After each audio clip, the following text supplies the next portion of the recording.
Hello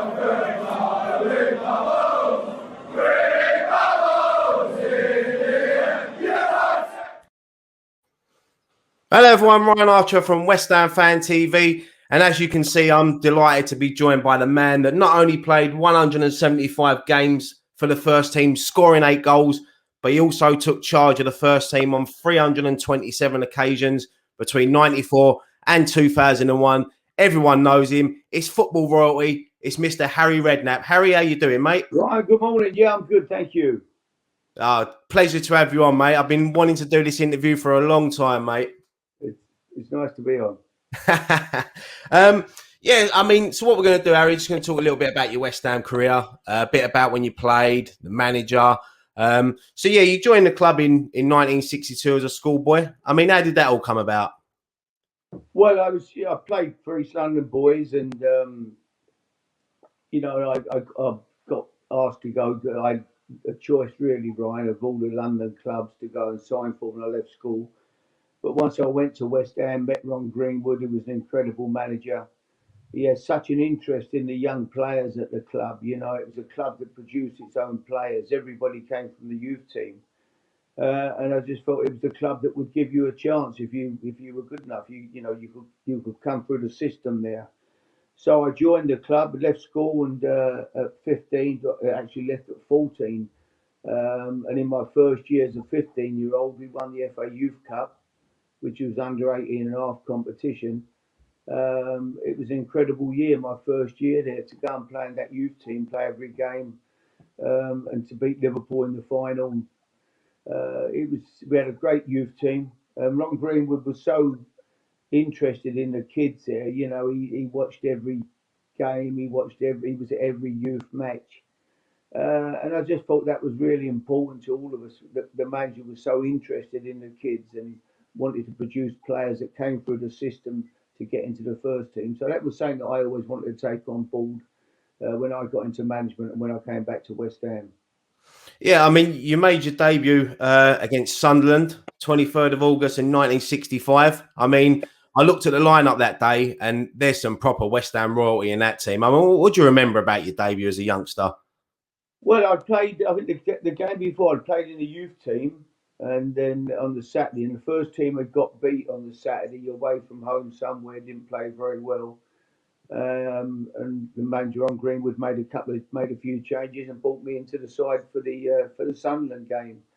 So yeah, it was as you say, there was incredible players at the club at that time. You know, Bobby, Martin Peters, Jeff Hurst. You know, it was just a fantastic group of players, and people like Budgie Byrne was at the club, and Alan Seeley, Peter Bray, all great players around the place. You know that, and nearly everybody, as I say, came through the youth team, which was amazing. So we was all boys from the same area, basically. We all came from Essex or from Canning Town or East London, you know, within probably 8 or 9 miles of the football ground. And we all great mates. We all grew up together, all had great times. You know, we all mixed socially, we were all good pals. And it was a fantastic time. Great football club and an amazing manager in Ron Greenwood.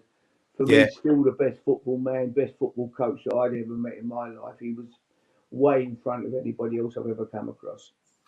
I mean, it's rare that I get the opportunity to speak to someone that not only played alongside Bobby Moore, but knew him personally and as a great friend. I mean, what was Bobby Moore like? I mean, my generation never got to see Bobby Moore play, but we learned about him, and still to this day, we know how important he was. Probably the greatest player to ever put on a West Ham shirt.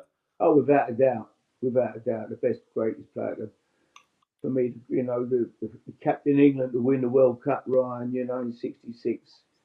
Bobby was just so special. He was an amazing guy. He was just pure class on the field, off the field. Everybody looked up to him. Everybody loved him. We never heard anybody say a bad word about Bobby. Even when you met people from other clubs who might have been in, competition. Even Norman Hunter, who's a great guy. Norman at Lee, passed away unfortunately last year. You know, you'd see Norman, and Norman he loved Morrow, Alan Ball, and Mike Summerby, all great players. Everybody loved Bobby. He was just special. He just was there was nothing you could say about him. I've never heard him say a bad word about anybody. He was just a class act and an amazing footballer. You know, if you looked at him and you'd have gone, well, you know, is he quick? You'd have gone, no, he's not quick. Is he great in the air? No, he's not great in the air. He had a football brain that put him in position to read situations way before they even developed. That was what he was. Never last ditch tackles or sliding in, or you know, he was always just made it. He made the game look so easy the way he read the game. But as a person, I couldn't speak highly enough of him. I just absolutely loved him. You know, he's fantastic. Yeah, it's such a shame that we unfortunately lost Bobby so young. You know, I Yeah. can imagine if he was around now, you know, he'd probably be involved in the football club at West Ham, you know, as an ambassador. But he should have been back in the day. Unfortunately, they wasted a chance to use him in that. He should have been. He should have been the main man at the football club, the ambassador for the club and everything. I think the present owners probably would have done, but unfortunately, back in there in the day, the people that owned the club didn't use him really, and it was a shame. It was a great shame because you know, to have him, he should have been sitting in the front row of the directors' box every week. He would have been fantastic in helping to get kids to come join the club when they were leaving school. He could have been used and been such a major part of the club, I think. But it didn't happen. That was really the sad part of it all for me. Yeah, it's a shame that they had to use his name after he sadly passed away, really. Yeah, I mean, after he died, they wanted to build statues to him and whatever. When he was alive, really, he wasn't. I don't know. It really it upsets me a bit when I think about the way he was treated. But Mm. no, but for me and the players who grew up with him and played with him, he'd always be so special. Yeah, no, and his name will live on forever with Absolutely. West Ham and England as well, and just football in general. Yeah. Um, as I say, I mean, you was at a sort of golden era at West Ham. You know, won the FA Cup in 64, the European Cup, won this cup in 65, and of course, I know we still claim it, but the World Cup in 66. I mean, Yeah. what was it like being around in them days, Harry? I mean, I couldn't imagine what it was like being a West Ham. I mean, I've never seen us win a major trophy, so you know. Yeah, I mean that was a great group of players. You know, Budgie Byrne was an amazing centre forward. I mean, the whole, you know, Johnny Sissons came through the youth team, but the whole group of them. You know, you looked at them, Jackie Burkett, and you know they were all lads who came through the system. Really, Kenny Brown, John Bond. They were all sort of West Ham through and through. I mean, John Bond, who played, you know, was a fantastic right back. He lived 200 yards from the football ground. All the time he played at the club, you used to come out the front entrance, turn right, first left, just down there on the left hand side. He lived in a little terraced house down there, and he lived there from the time I think, joined the club to the time he left it. You know, it was amazing to think that players back in them days, and players would get on the bus, right? It was different, you know. It was we mixed with you know, we'd finish the game, we'd all go around the Black Lion in Plaistow and have a drink, and we'd be in there with the punters. It was different. It wasn't no like we weren't, even though they were big stars. I mean, bigger than, you know, people like Bobby and that. They were really. They just wanted that. They mixed. You know, they weren't aloof or they didn't live in, you know, away from. They lived where the punters lived, really. Yeah. And that was how it was. You know, we'd come in during the off season, we'd go over Hainault, and we'd put the coats down during the summer, and we'd go over there and we'd play like we'd get a few mates and we'd go over there and put the Moro and all the lads on a Tuesday night, maybe a Wednesday night. We'd go and play for 2 hours, play football over at Hainault, and then we'd all go round the retreat pub and have a drink after. I mean, that was how it was. You know, we didn't go to the West End. We was all from that area, and that's where we spent our time. Really, you know, we Yeah, went it's a different. went in. We'd go in the Black Lion up down the Baker's Arms at Stratford. That was how it was. Yeah, I couldn't imagine walking past the Hermit Road Park now and seeing the West Ham first team having a little kick about over Yeah, there. we did. That's what we used to do, and then and then we got the groundsman to open up the training ground. We used to go over there. during the summer. I mean, we just loved having a game of football. We'd all be over there and we'd play for hours, and we'd all play, and we'd have a right good, you know, 10-a-side, 11-a-side. As I say, then we'd all have a shower and go out and have a drink. It was amazing. People don't realise. I mean, we used to get on the minibus when we played away from home. We'd get on a minibus. We had a claret and blue minibus, an old minibus, and I mean an old painted. It was like the.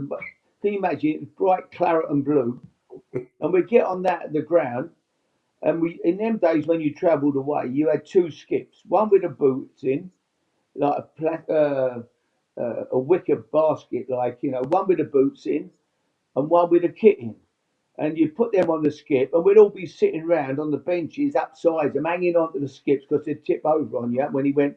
And Stanley, who was assistant groundsman, Stan Botham, lovely man, he used to drive the minibus, and there'd be more road, there'd be whatever. We'd go to the station, and we'd get the train, we'd come back after, and back on the minibus, and back to the ground, pick our cars up. It was completely. We didn't even have a coach to take us, you know. We'd go on the minibus.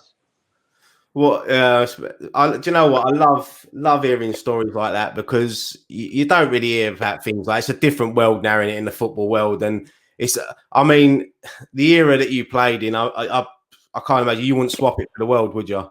No, I mean, it was complete. You know, you're coming on Fridays, training. We trained at Chablis every day, and then Fridays we didn't go to Chablis. We'd go to the ground, and there'd be like 4 teams, 5 teams. Everybody, the first team. If the first team was away, the reserves would play at Upton Park.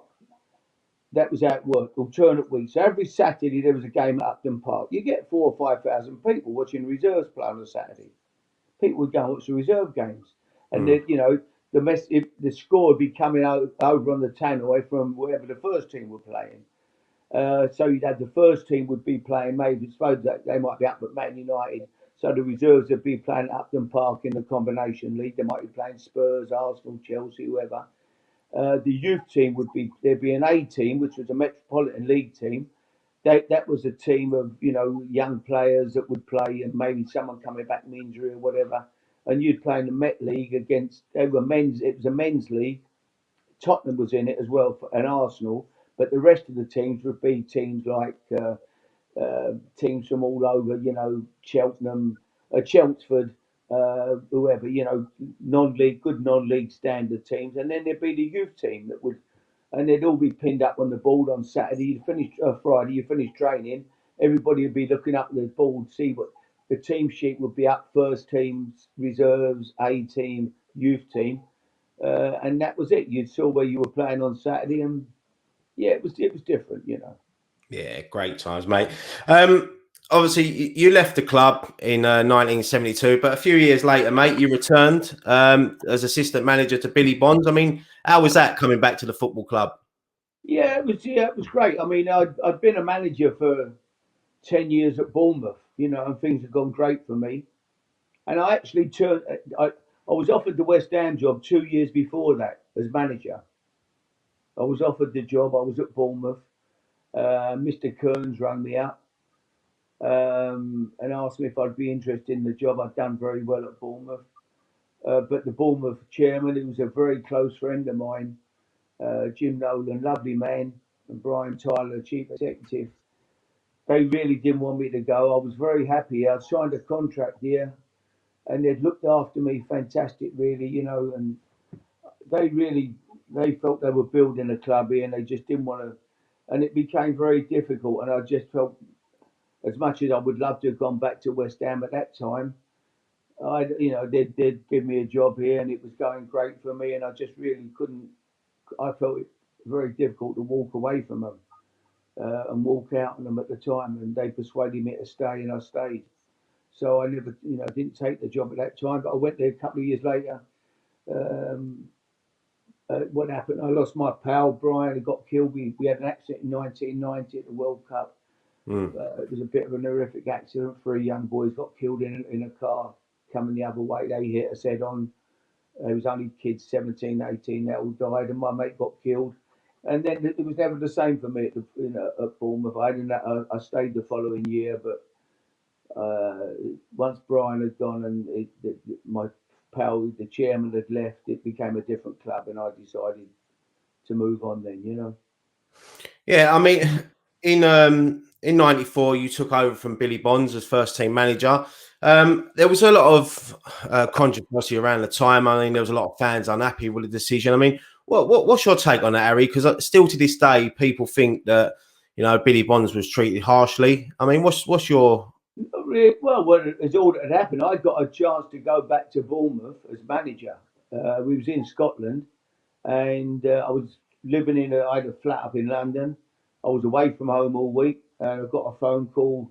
The club had been bought by Mr. Haywood, who I knew very well. And he said, "I want you to come back, Harry. I'll give you the club. You run the club. It'll be your club. You can be chairman, manager, whatever you want." We bought the club back into Bournemouth. It got bought by some people out of the city, from up north somewhere, who didn't really want it. They were looking to only to develop the ground and build houses there behind it. So we went to the board. I went to Terry Brown, who was the chairman at the time, and Peter Story, and we said to them, I said to Billy, "Look, I've got a chance to go back, Billy. I'm away from home all week. I don't want to be away from my missus. I've got a chance to go back to Bournemouth." And Bill said, "Well, I'll be honest, Harry, I've had enough anyway." And we went and had a meeting with Terry Brown and whatever, and they was trying to persuade me to stay. And I think Bill just felt that they probably wanted me to be the manager more than they wanted him. And for whatever reason, Bill decided to call it a day. It was his choice. It was no one else's. I didn't, even then I had a choice. I didn't. I really still wasn't sure I was going to take the job there or whether I would come back to Bournemouth. So, no, my conscience was clear. I didn't. It was Billy's decision. I don't think Bill, in all honesty, was ever that in love with management. He went from there to Millwall, and some people, he was a great player and a great guy and a fantastic player for West Ham. Some people are cut out for management, some are not. Maybe, maybe he didn't. He wasn't enjoying it. I think he found it hard to deal with people who maybe didn't train as hard as he did or whatever. Everybody's different, but no, when the job they asked me to take it in the end, and they get it. If I didn't take it, somebody else would have took it. So I ended up taking it on. yeah? Um, I mean, have you spoke or heard from Bill since? No, I spoke to him. I spoke to him for weeks after. We spoke about a month, and then you know what it's like. People say things. Oh, he said this or he said that. I had it when I left Bournemouth. Oh, Tony Pulis said this or Tony Pulis said that. Tony was my assistant, and then he got the job. That happens in football. Wherever you go, there's always people fall out. Eddie Howe with Jason Tyndall, they fell out because Jason took over when it happens. What can you do? I mean, people, he said this. He said, oh, whatever. But so for a month or so, there was no problem. And then suddenly one or two people start mixing it. And then you have problems. But no, that's football. That's life, isn't it? Yeah, yeah. I mean, you you had a great time in charge of West Ham. I mean, it was the era that I grew up supporting West Ham when you was in charge. So I've got some great memories, not only just going to the games, but going to the training ground as well, where you used to always make the fans feel welcome down there. During your time, I see in a recent interview, you spoke about the sort of Academy of Football and some of the players that you brought through. I mean, and during that time, you had Rio Ferdinand, Young Frank, Joe Cole, Carrick, Defoe, Glenn Johnson. I mean, what an era. I mean, they all went on to do some great things. Unfortunately, not at West Ham, but Yeah. what was it like having a crop of youngsters like that around? Yeah, it was great. I mean, what had happened when I went when I took over as manager, we hadn't produced a player for about 11 years. If you looked at it, there was Potsy, and there was Tony Cotty, maybe Incy, and then there was that lull where players came through and played a few games here and there, but we didn't really produce any. I don't think there was too many. Maybe I'm missing one or two, but there weren't too many who came in and had a real, sort of longevity at West Ham as players. So that was the first thing I wanted to do was try to get the youth team going, get players coming out through the youth policy. And I took great interest in that. I went to every youth game. I'd be there every Saturday morning at Chapel Heath. When the first team were at home, I'd be at Chapel Heath to watch the kids play before I jumped in my car and drove to Upton Park for the first team game. You know, I made it my duty to go to every game, and the kids. And that's how I saw the club going. Produce your own players, get kids out the youth team. That was the way forward for me. And that suddenly we struck lucky. Jimmy Hampson, I bought Jimmy Hampson, came in and worked there. Jimmy Tyndall, people like that. They grafted, and Tony Carr, Peter Braybrook were amazing working with the kids. And we managed to produce some players, and it was a great time to have them kids coming through, to go and watch them play every Saturday, and knowing that, you know, it's only a matter of time before they're all going to be in the first team. So they were all great kids, all different, you know, all had their real quality. Um, you know, Rio was a Rolls Royce. You knew at Rio at 15. I mean, he was a late developer. We got Rio. We had a scout in South London who we got a guy working for us, and he recommended Rio, and he came in. I think it was only Millwall and us who were in for him. He wasn't like a schoolboy star. You normally got every club in England chasing kids with it, and they're signed up by the age of 9, but he wasn't signed with anybody at 14. So we managed to get him down, and we brought him in, and he was just, you know, you knew, as I say, from day one that he was going to be a special player. Joe Cole was the best school. Joe at 11, he was the best schoolboy football I'd ever seen. He was a genius. Michael Carrick used to come down from the northeast and train during the school holidays. Jimmy Hampson got him from the age of 11 or 12. He suddenly shot from being a tiny little boy to being 6'3". He had problems with his knees. He outgrew his strength very quickly. But amazing, you know, real class footballer and a great lad. Jermaine Defoe, we got him from Cholton. Jimmy Hampson, when we took Jimmy from Cholton, and he managed to do a deal, and we got Jermaine Defoe. Glenn Johnson, again, his schoolboy international, fantastic player. Glenn, right back, centre half. But, you know, went on to play for England. I played in the cup final, cup winning team for me at Portsmouth. Just a fantastic right back. And Frank was, you know, what a career he had, Frank Lampard. I mean, you know, 106, 107 caps for England.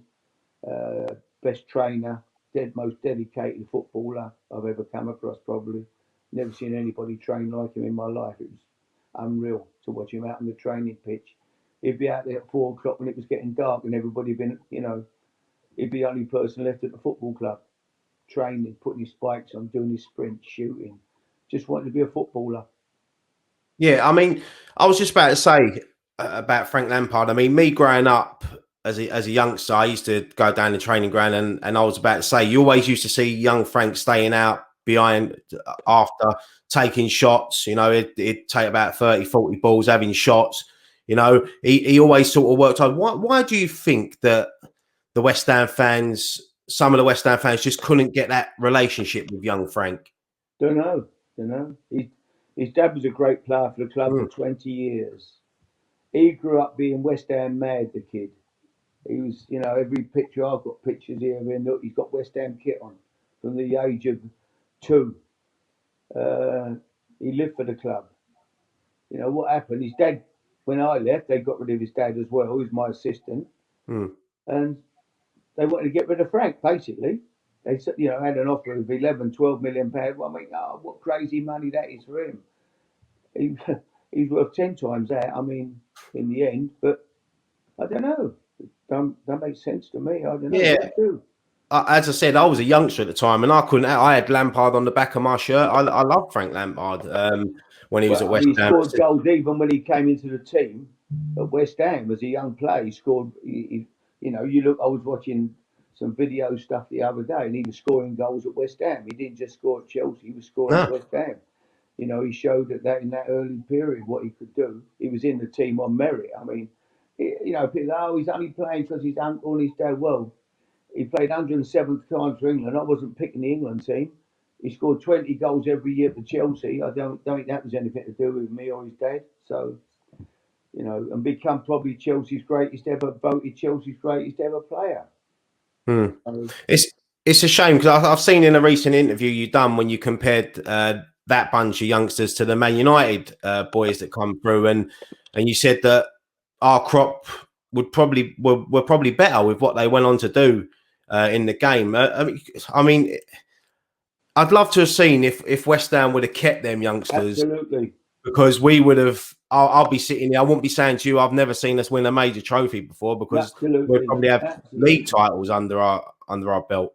What had happened, Leeds came in for Rio and Terry Brown, the chairman, and he was only his opinion. I mean, you know, he felt the Bosman ruling came in, and I felt Terry felt at the time that that would be the last big. There'd be no more big transfers. No one knew what was going to happen with this Bosman ruling. Everyone thought players would just let their contracts run down, and they'd all walk away for nothing. They'd sign a 2-year contract, 3-year contract, play for a couple of years, let the contract run out, and then they'd go and move to another club on a free. So he felt there'd be no more. He said this would be probably the last big transfer. He didn't see the, and things were quite tight, I think, at the club at the time. You know, there was a spell where I think we were struggling a bit financially, and I think Terry Brown was looking to sell the club as well at one time, which he did eventually. And I think so. When Leeds come in, he felt 18 million was good money for Rio. But I remember me and Frank Senior getting him in before he went, and we said, "Look, Rio, don't go, stay here, give us another couple of years." And he didn't want to go. I think he got pushed into it by his agent and by the club wanting him to go because they wanted the money.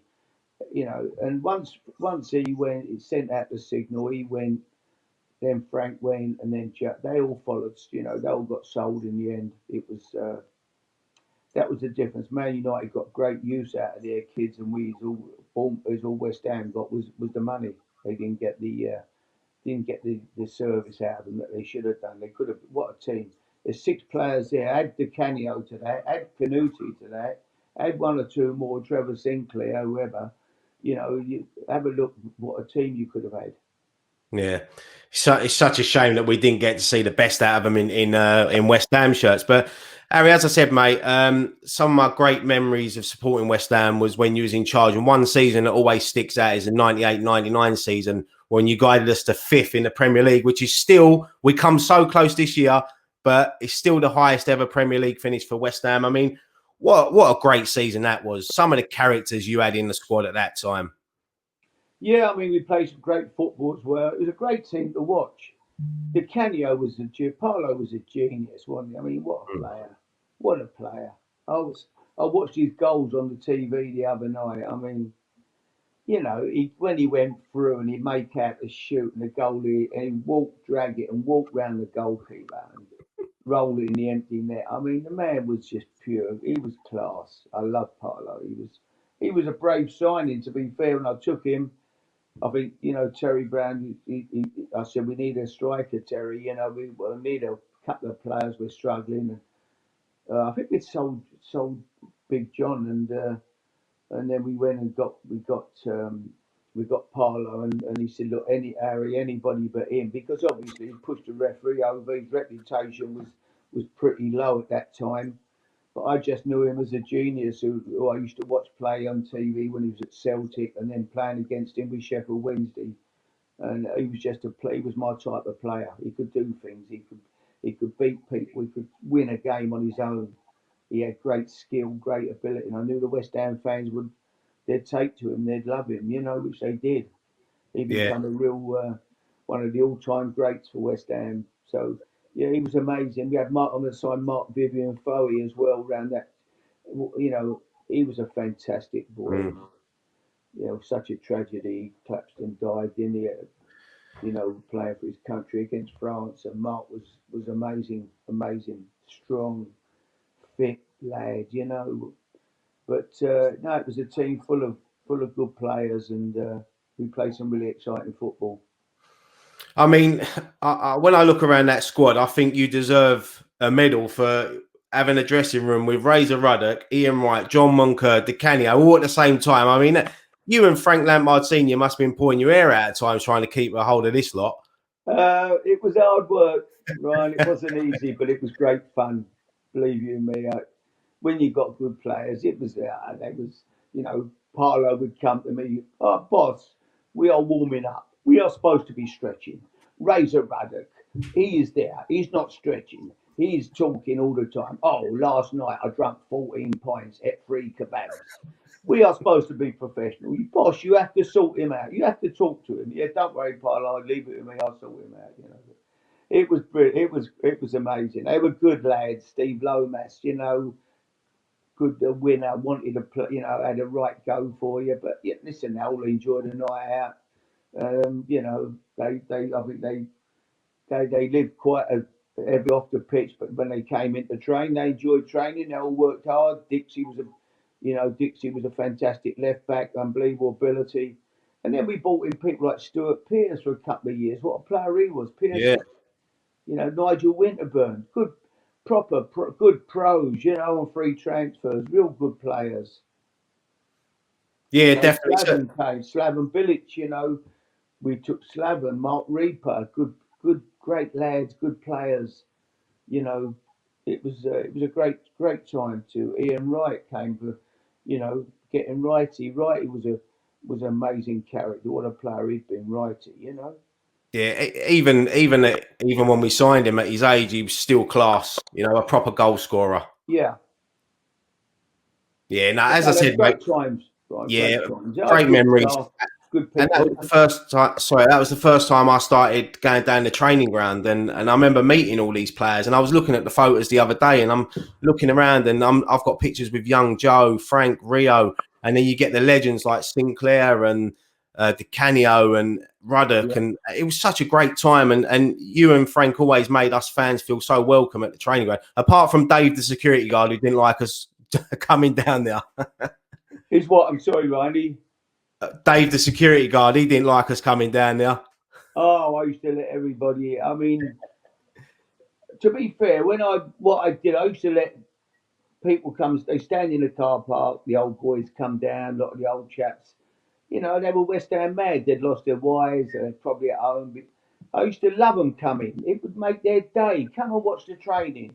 I used to take my cup of tea out, send them out with a tray of tea. They'd give them a cup of tea. It's their football club. Hmm. When I left, they went, oh, it's all changed. You'll be more. We're not having anyone coming in watching training.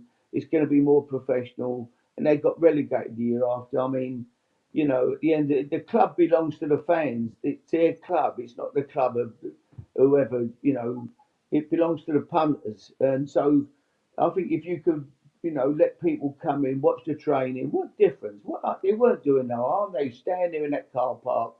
The fellow who started me on the road to football, Albert Chamberlain, Albert Runner, the team I played, Burdett Estate in Poplar. He started our team up. And he used to come over. He'd lost his wife and he was on his own. He used to come over every morning, get on the bus. I'd make him a cup of tea, he'd stand and watch. Loved it. Let him, him and loads of other old chaps who were there, sitting in the house, lonely. Come and watch training. I love doing that. I think it was that's important. And I think your football club. I think too many people forget who the clubs belong to. They belong to the fans. Yeah, no, I totally agree, and I'm all right to say this now because I don't think I'm going to get in trouble. But I used to bunk off school at the time to come down the old training ground to watch. And I remember one day it was raining, and you invited me and a couple of my mates inside, and you said, "Go and get yourself something to eat, boys." And I walked in there, and the first team were just sitting there eating their breakfast, and I like froze. I was like a 15-year-old kid. I was like, but yeah, no, great memories, mate. Brilliant. Honestly. Why not? Why not? I mean, that's the truth.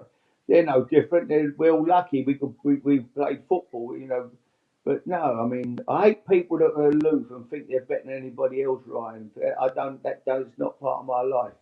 Yeah. Give time to everybody. We're all the same, mate. Some of us have been luckier than others, you know. But and if you've got a chance to bring a bit of happiness into people's lives, then do it. It don't cost nothing. Be nice. It's nice to be nice. Yeah, definitely, mate. And as I said, that was over 25 years ago, mate. And I still remember it like it was yesterday. It was great memories. And I love telling them stories. I really do. Good. Um, would you say that Paolo Di Canio was your best ever signing for West Ham? Yeah, I would say yeah, he was. John Hartson, Kitson. I mean, that was amazing. When you look where we were going to get relegated that year. We were bottom of the league, and we had no chance. And I went to Terry Brown. I said, and he was fine. He said, "Yeah, Harry, look, we've got no strikers. We couldn't score. If we went one down, we got beat." And I went and managed to late. I forget how many games to go, Ryan. You'd be more at my, I can't remember that. But I bought John in and Paul Kitson, and it came in, and we went on a run that was incredible. I mean, we beat Tottenham, we beat Chelsea. I mean, we battered teams. Mm. Big John was unplayable. Ah, He absolutely battered everybody he played against. There wasn't a centre half who Sol Campbell. He smashed a lot of them. They couldn't handle the big fella. He was unplayable. I took him from Arsenal. When I signed him, I remember driving in the car and Danny on the Saturday morning, and Danny Baker was on the radio, and he went, "John Hartson, West Ham have signed Hartson. What a donkey!" He said, "Go there today, make donkey noises." He said he's useless. But John was amazing. He's, he, he was unplayable, yeah, unplayable. He was so aggressive and so good and strong and powerful. And balls in the box, it was like a throwback to the old days. The goalie was ending up in the back of the net with the centre half, and the ball was in the back of the net. And we beat everybody. And Kitson was a great foil for him. He made great runs. Kitson, clever, good finisher, and the pair of them, we just took off, and we had an incredible end of the season, and we stayed up that year. yeah. I would say Di Canio was probably the best signing you've done, but the most important signings were Hartson and Kitson because at Yeah, that time, I think I'm sure it was about the February time of that season we signed them, and John Hartson ended up getting 5 goals in that run, and Kitson got 8 goals. yeah, And as you said, they were unplayable, and they battered. I remember that game at Upton Park when we beat Spurs, and John Hartson just bullied Sol Campbell that night. yeah. He's unplayable, the big fella. And lovely guy. I love the big man. I mean, Yeah, what a great lad. The following year, he was again, he had about 20 goals or something up until about Christmas. It was ridiculous. And then his form dipped. He put, listen, he put weight on. He started living differently, I think. He had, a few problems. And then I ended up, eventually I sold him to Wimbledon with doubled our money on him. yeah. Joking here, took him to Wimbledon. I was I think lucky. he was great. Yeah, I was lucky enough to interview John Hartson a few years ago, and he said that probably the moment that changed his West Ham career was the Berkovic training ground incident, and he said he can never sort of get over that, and he sort of had to leave the football club. Your time, Harry, there's some proper memorable games. I mean, what games stick out for you the most, mate? Oh, difficult to know, really. Right, certainly that run of when we got ourselves out of trouble that year when we beat the likes of Tottenham and that. They were massive games. So I don't know. Looking back on it, just there was loads of games where we were just good to watch. I think there was we beat Charlton 5 one day. The football was unbelievable that we played. Curbs was at Charlton, Allen was there, and I might have been within Boxing Day. We Yeah, absolutely battered them. And then the game with Wimbledon when Parlow and Freddie Canuti were just, that was their. I think that might have been Freddie's. Freddie had just come to the club. Freddie Canuti. I mean, what a player he was, Freddie Canuti. yeah. That You was his look at debut him. that day. He, huh? That was his debut. Oh no, he was. I mean, I had him over. Someone said, I can get him. I said, can I have a look? He was up. Can he come and train? He trained the first morning. My God, he was jumping. Rio was marking him in a practice match. He kept jumping up and catching the ball on his chest. He was jumping 8 foot in the air and catching it on his chest. I thought he was had springs in his feet. But Freddie was, I mean, he went on to win European Cups with Seville. And I mean, Freddie was a real good player. Yeah, yeah, and also on that day, that was the day that Di Canio scored probably one of the greatest goals in Premier League history. Yeah, incredible technique, amazing, great ball from Trevor, but the volley that was Parlow, wasn't it? Technically, he was just an incredible footballer. I wish he was involved somewhere. I really do. I know people think, well, I mean, he did a miracle keeping Sunderland up, and then next year he lost his job. And I speak to people at Swindon. Matt Ritchie, who plays at Newcastle now, and he was at Swin. He said he was fantastic to play for. He said he was brilliant. The trouble with him? It would have been that because the way he lived right, he ate right, he didn't drink, he just looked after himself. He was in condition like I've never seen anybody in your life, and he wanted other people to be the same. He just felt everybody, and he's right. Why not? He wanted people to dedicate themselves, and the players. He didn't have any time for people who didn't train properly or would go out and want to booze and that. And he couldn't accept people living like that and not being the same as he was. That was probably where he might have fallen out with people a bit. Yeah, I mean, one game that sticks out in my memory, it was a crazy game, was the Bradford City game at home where we won 5-4. Yeah. I mean, I've seen your interviews about this and with Parlo sitting on the floor, and what a mad day of football that was. But what a memory. It was fantastic, wasn't it? Stephen Bywater played in goal. He came on, didn't he? Yeah. We got an injury, and he came on very early in the game. He was only a kid, But no, it was amazing. And Parlo, him and Frank with a penalty, and it was brilliant. That was entertainment. I'll be honest with you, Ryan. I watch games now and again. I watched games last week. And there's 2 shots at goal in 90 minutes, and you think, hang on, what is this? We're supposed to all be like, it's so fantastic. It's the Man United game. I think the European Cup, the UEFA Cup final.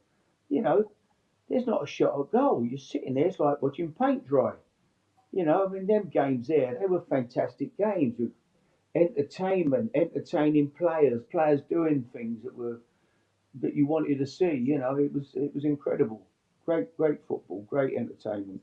Yeah, definitely. I mean, and there's probably about 3 or 4 Man United games we can mention, but we had some great games. I mean, I remember going up to Old Trafford in the FA Cup when we won 1-0, 9,000 West Ham up there that day. What a great day that was.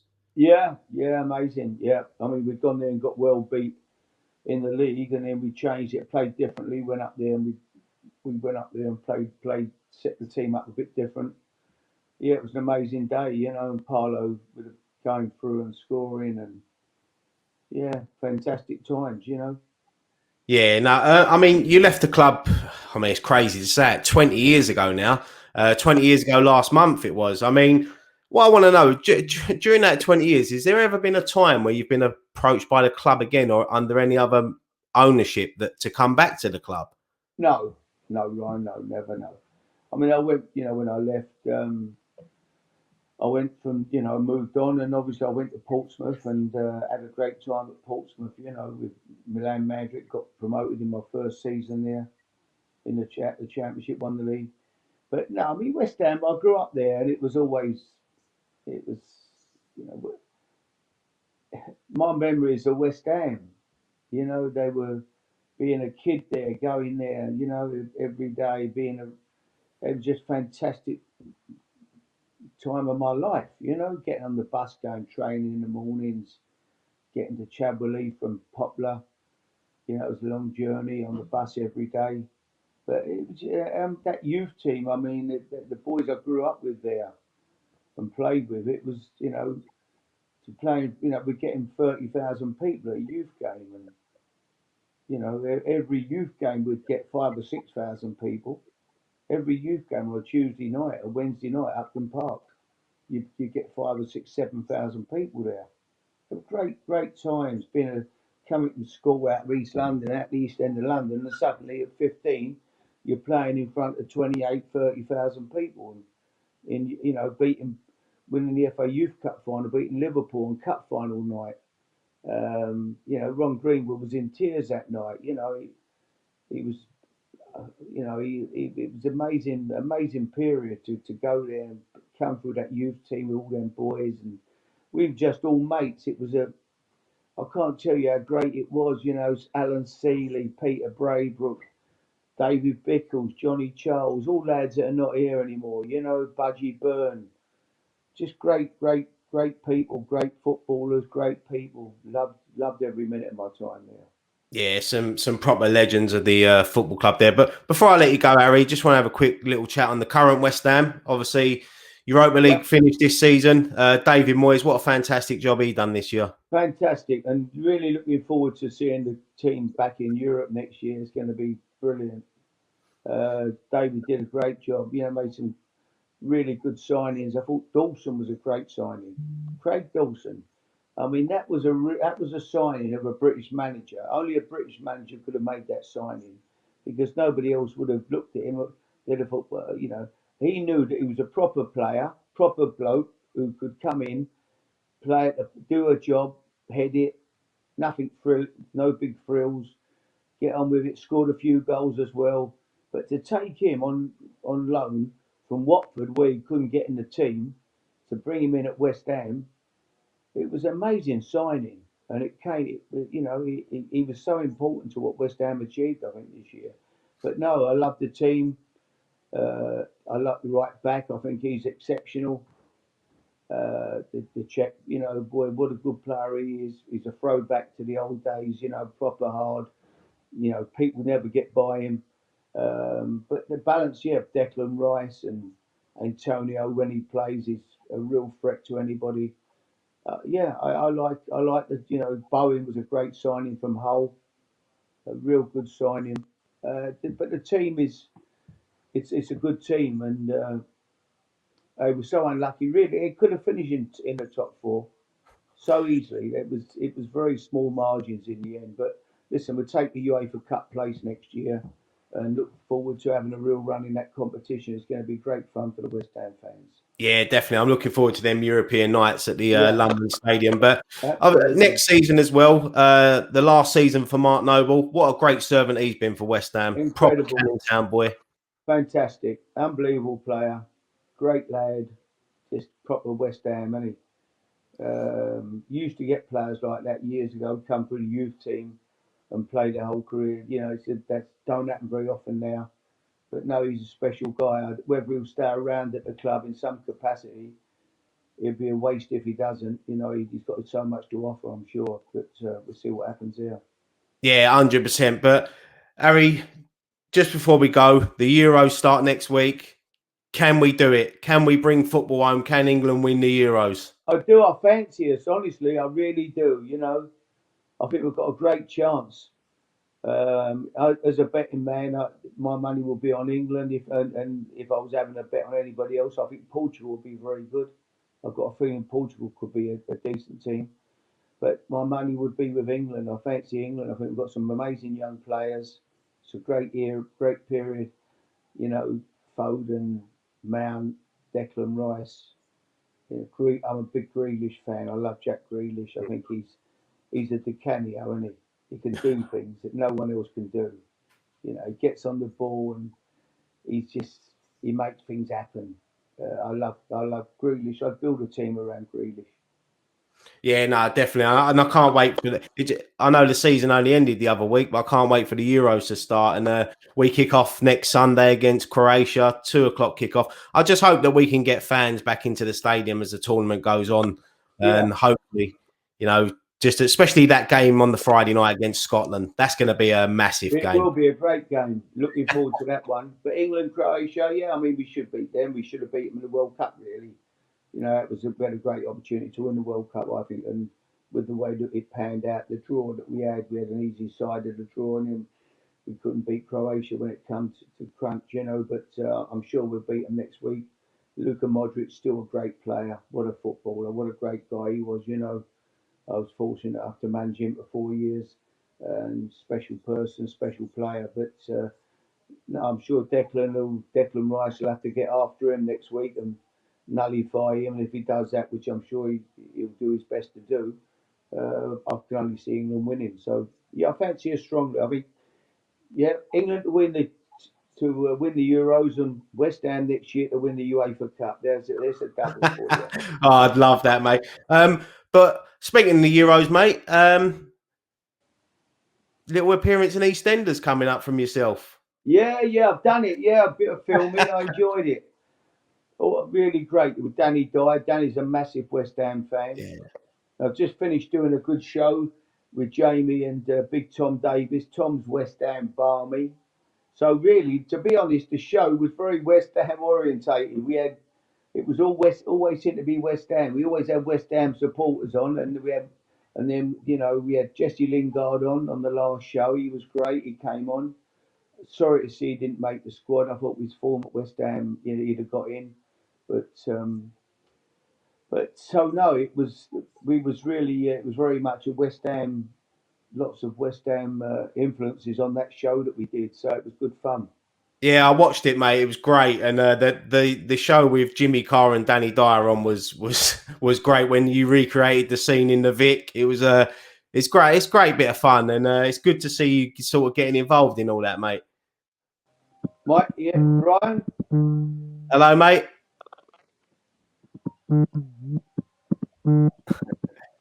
I think your phone's gone. I think your phone's gone again, innit? It's happened again. Oh, it's okay now. It's all right now. I think it's because someone rang your phone. But Harry, look, mate, thank you so much for joining me. I've really enjoyed this interview, mate. Thank you so much for giving up your time. Yeah, I'll catch up with you soon, mate. Good luck to West Ham. Up the Hammers. Yeah, come on, you Irons. Take care, Harry. Thank you, mate. I'm looking forward to next year and seeing them have a real run in Europe. Be fantastic. Keep going. Bye, Ryan. Take care, mate. Bye, mate.